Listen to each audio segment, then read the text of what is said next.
নমস্কার। যুক্তি তর্ক সঙ্গে অর্কয়ে আপনাদের স্বাগত। আপনাদের সঙ্গে আমি অর্কপ্রভ সরকার। বাতাসে যুদ্ধের দামামা, কিন্তু প্রশ্ন হলো যুদ্ধ আদৌ হবে কিনা।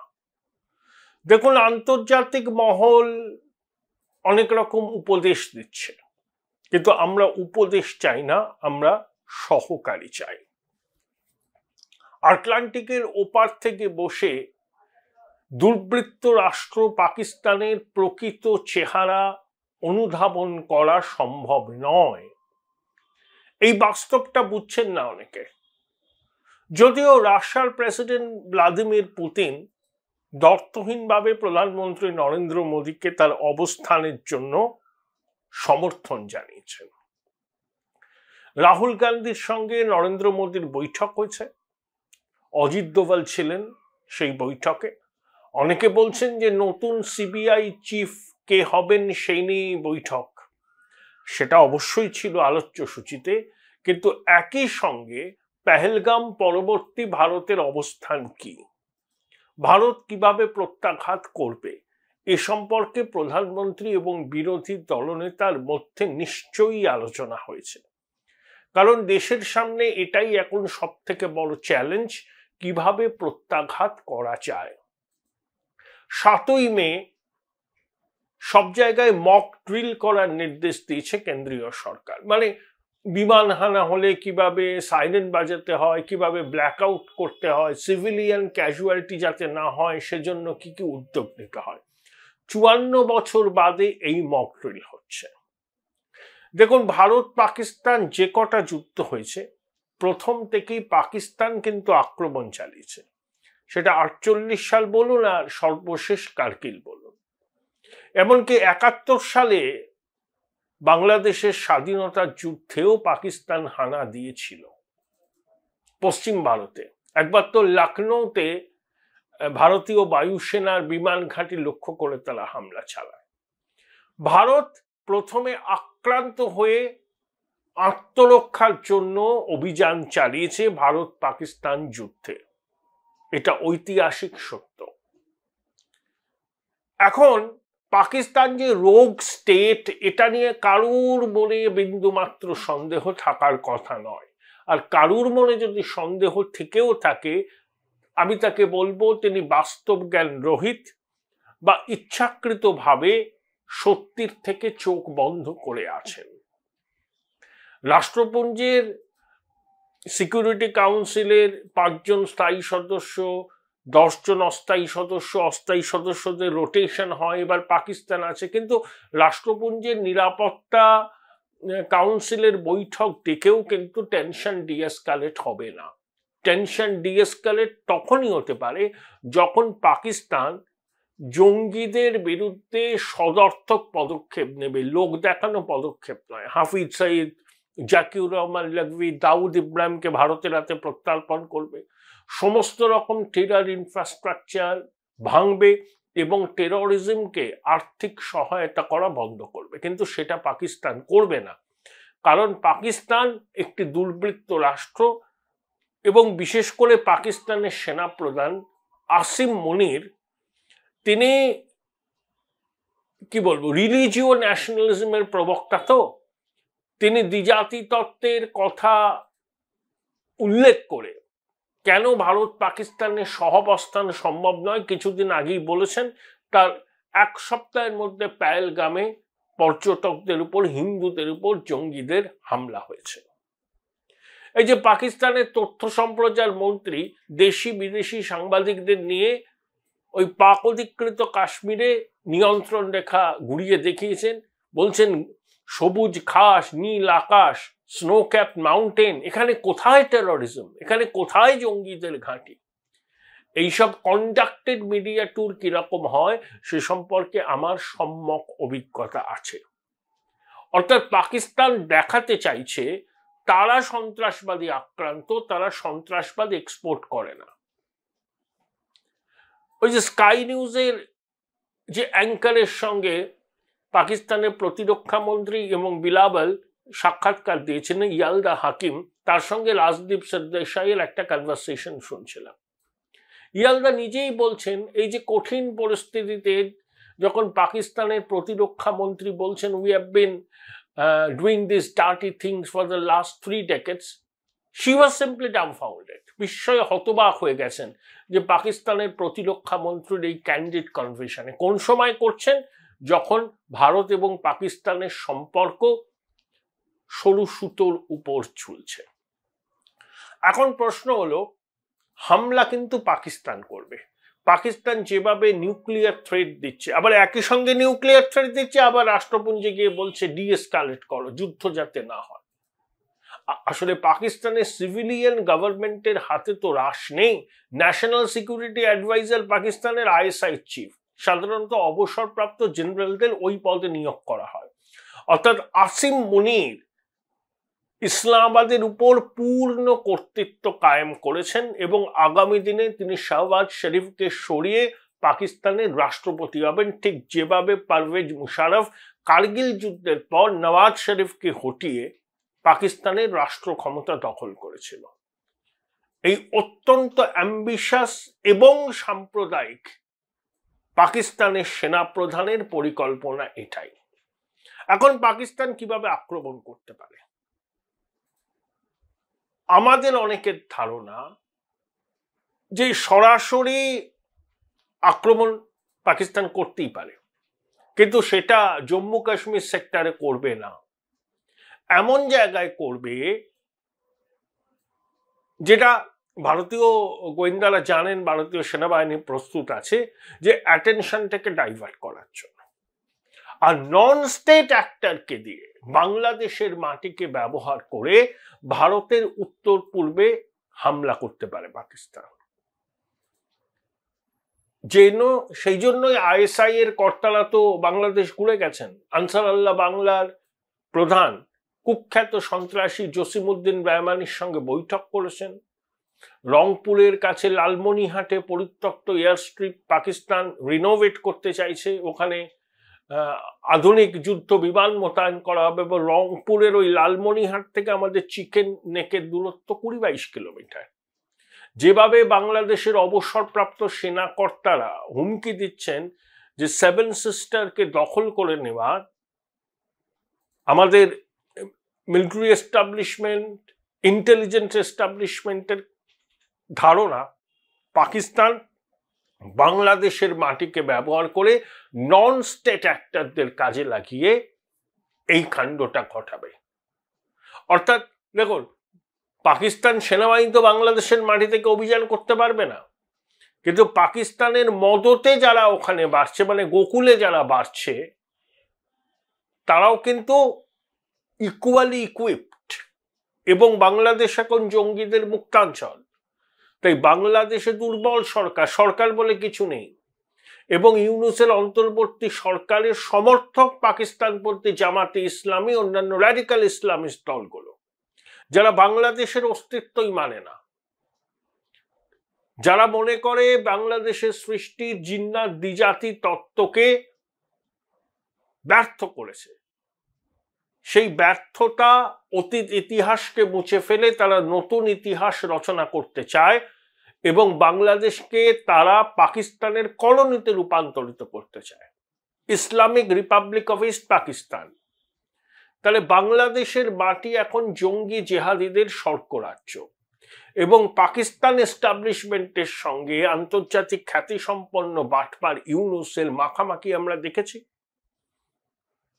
15 বছর বাদে পাকিস্তানের বিদেশ সচিব আমনা বালুচ ঢাকা সফর করেছেন।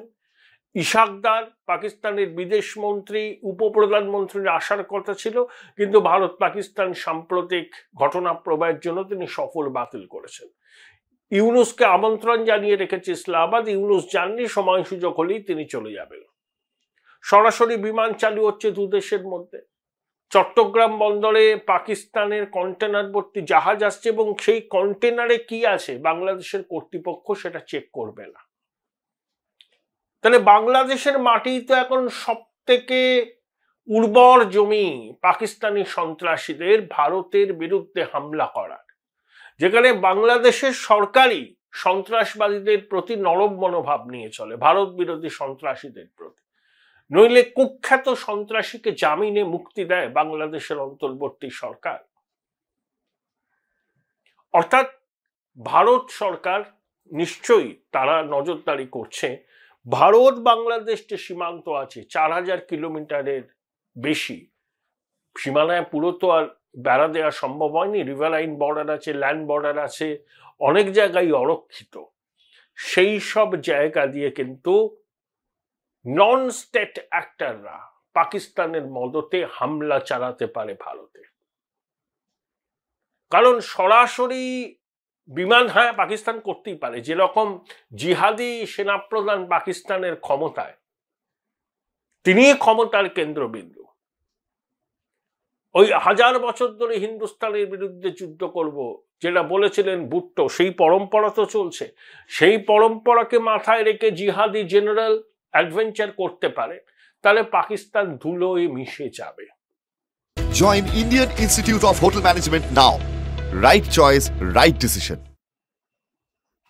তাই ভারতকে রক্তাক্ত করার জন্য বাংলাদেশের মাটিকে ব্যবহার করতে পারে আইএসআই এবং পাক সেনা, এবং অবশ্যই সন্ত্রাসীদের দিয়ে। নানাবিধ সন্ত্রাসী সংগঠন না, লস্করে তৈবা, জৈশে মোহাম্মদ, অনেক। বাংলাদেশের মাটিতে আনসারুল্লাহ বাংলা আছে, হিজবুত তাহরির আছে। এদেরকে কাজে লাগিয়ে এই ভারত বাংলাদেশ সীমান্ত সংলগ্ন ভারতের যে যে অঞ্চল আছে, 7 সিস্টার আছে, সেখানে কিন্তু হানা দিতে পারে জঙ্গিরা, এবং তাদের মদত দেবে পাক সেনা এবং আইএসআই এবং অবশ্যই বাংলাদেশের অন্তর্বর্তী সরকার। তারা জঙ্গি জিহাদিদের বিরুদ্ধে কার্যকরী ব্যবস্থা নিতে চায় না। এই যে আমরা চন্দ্রভাগার জল পাকিস্তানে যেতে পারছে না, শুকিয়ে গেছে, স্লুইস গেট বন্ধ করে দিয়েছি। ছবি দেখছিলাম যে চন্দ্রভাগার নদীতে অসম্ভব কারেন্ট থাকে, হাঁটুর গোড়ালি অব্দি জল, সেই জলে লোকজন সেলফি তুলছে, ঘুরে বেড়াচ্ছে, হেঁটে নদী পার হচ্ছে। অর্থাৎ শিয়ালকোটের কি অবস্থা হবে এই গ্রীষ্মে বুঝতেই পারছেন আপনারা। তাহলে বিলাবল কি বলেছিল? জল বন্ধ হওয়াটা যুদ্ধের সামিল। আমি মনে করিয়ে দিতে চাই, ভারতীয়দের রক্ত আর নদীর জল একসঙ্গে বইতে পারে না। আগে ভারতীয় সনাতনীদের রক্তের হিসেব হবে, তারপর জলের কথা ভেবে দেখা যাবে। দুটো একসঙ্গে চলতে পারে না। একদিকে কূটনৈতিক পদক্ষেপ তো হচ্ছেই, যে আইএমএফ এডিবির কাছে পাকিস্তান লোনের জন্য দরখাস্ত করেছে, আইএমএফ এর থেকে পেয়েছে কয়েক কিস্তি, আরো $130 কোটি পাওয়ার কথা, সেটা যাতে না পায় তার জন্য ভারত উদ্যোগী হয়েছে। এডিবির কাছে অনেক টাকা ঋণ চেয়েছে পাকিস্তান, সেটা যাতে না পায় সেই জন্য উদ্যোগী আমরা হয়েছি। ফিনান্সিয়াল অ্যাকশন টাস্ক ফোর্সে পাকিস্তানকে আবার দূষর তালিকায় ঢোকানো যায় কিনা সে নিয়ে আমরা উদ্যোগী হয়েছি, এবং এগুলোতে আমরা সফল হব। তারপর ঝিলাম চন্দ্রভাগার জল, ঝিলামে স্লুইস গেট খুলে দিয়েছে, জল ছেড়ে দিয়েছে, পাক অধিকৃত কাশ্মীর ভেসে গেছে। আবার চন্দ্রভাগায় স্লুইস গেট আটকে দিয়েছে, শিয়ালকোট শুকিয়ে যাচ্ছে। ওই যে বললাম, ভারতীয়দের রক্ত আর চন্দ্রভাগা ঝিলামের জল একসঙ্গে প্রবাহিত হতে পারে না। আগে প্রত্যেক ভারতীয় রক্তের মূল্য চোকাতে হবে। যেভাবে নির্মমভাবে পাক জঙ্গিরা হিন্দুদের খুন করেছে, সনাতনীদের রক্তে প্লাবিত হয়েছে ভারত মাতার মাটি, তার জবাব না দেয়া পর্যন্ত কোনো রকম সৌজন্য দ্বিপাক্ষিক সম্পর্ক নয়। এই বিষয়টাকে কারোর মনে কোনো সন্দেহ থাকা উচিত নয়। অনেকে এর মধ্যেও পাকিস্তান প্রেমী আছেন, আলাপ আলোচনার মাধ্যমে মেটাতে হবে। ৭৭ বছর ধরে আলাপ আলোচনা চলছে। কখনো পাকিস্তান সন্ত্রাস জঙ্গি হানার পথ থেকে সরে দাঁড়িয়েছে? বড় কোনো ঘটনা ঘটলে কিছুদিনের জন্য চুপ থাকে আন্তর্জাতিক মহলের চাপে, ভারতের প্রত্যাঘাতের ভয়ে। তারপর যখন পরিস্থিতি অনেকটা স্বাভাবিক হতে যায় তখনই তারা আবার আক্রমণ করে। পাকিস্তানের ন্যারেটিভ কি? False flag operation. এটা কি জিটি সিংপুরা? বিল ক্লিন্টন এসেছিলেন 25 বছর আগে, 38 জন শিখকে খুন করেছিল পাক জঙ্গিরা, লস্করে তৈবা। পাক ন্যারেটিভ ছিল ক্লিন্টন ভারতে এসছেন, সেই জন্য ভারতই ফলস ফ্ল্যাগ অপারেশন করেছে। পরে জানা গেছে ডেভিড কোলম্যান হেডলির বয়ান থেকে লস্কর এর পিছনে যুক্ত ছিল, চালিয়ে দেওয়া হয়েছিল ফলস ফ্ল্যাগ অপারেশন। কাশ্মীর যখন ট্যুরিজমের বুম, 65% কাশ্মীরের মানুষ তাদের গণতান্ত্রিক অধিকার প্রয়োগ করে একটা সরকার এসেছে, পরিকাঠামোয় বিপুল লগ্নি হচ্ছে, ভারতীয় মূল ভূখণ্ডের সঙ্গে কাশ্মীর রেলের মানচিত্রে যুক্ত হয়েছে, পৃথিবীর সব থেকে উঁচু ব্রিজ তৈরি হচ্ছে, যেটা ইনফ্রাস্ট্রাকচার মার্ভেল, এবং কাশ্মীরিরা মেন স্ট্রিমে ফিরছেন। সেই সময় কোনো ফলস ফ্ল্যাগ অপারেশন হতে পারে না। ওটা পাকিস্তান চিরকালীন দুর্বৃত্ত রাষ্ট্র, তো এই ন্যারেটিভটা বাজারে খাওয়াতে চাইছে। ওটা পাকিস্তানের মদতপুষ্ট জঙ্গিদের কাজ। তার প্রমাণ তো ভারত দিয়েছে। একটা কমান্ডো পাকিস্তান স্পেশাল সার্ভিসের মুসা, সে তো এই জঙ্গিয়ানায় যুক্ত। অতএব ক্ষমা নেই। পশ্চিমের দেশ আটলান্টিকের ওপার থেকে ডিএসকালেট করা আলোচনার কথা বলছে, তারা বাস্তব পরিস্থিতি জানে না। পাকিস্তানের সঙ্গে আলোচনায় কোনো লাভ হবে না। আর আমরা তো, যে কাশ্মীর পাকিস্তানের দখলে আছে সেটা আমাদের ভূখণ্ড।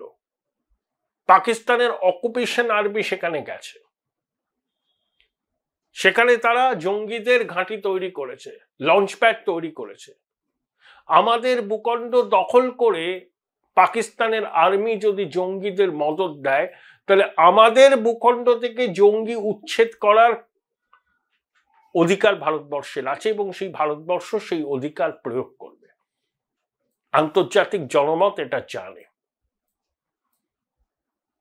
কিভাবে কি হবে অপেক্ষা করতে হবে। তবে বিগত 4-4টে যুদ্ধের মতো পাকিস্তান কিন্তু প্রথমে আক্রমণ করেছিল, এবারেও তার ব্যতিক্রম হওয়ার সম্ভাবনা কম। আসিম মনির অত্যন্ত ধূর্ত সাম্প্রদায়িক জিহাদি জেনারেল। তিনি বাংলাদেশের মাটিকে ব্যবহার করে জঙ্গি জিহাদিদের বাংলাদেশের মাটি থেকে ভারতকে আক্রমণ করার নীল নকশা করছেন বলে খবর পাওয়া যাচ্ছে।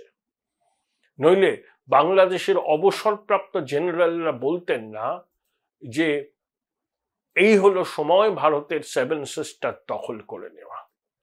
তাই পশ্চিম সীমান্তের পাশাপাশি পূর্ব উত্তর পূর্ব সীমান্তেও আমাদের যথেষ্ট নজরদারি এবং সতর্ক থাকতে হবে।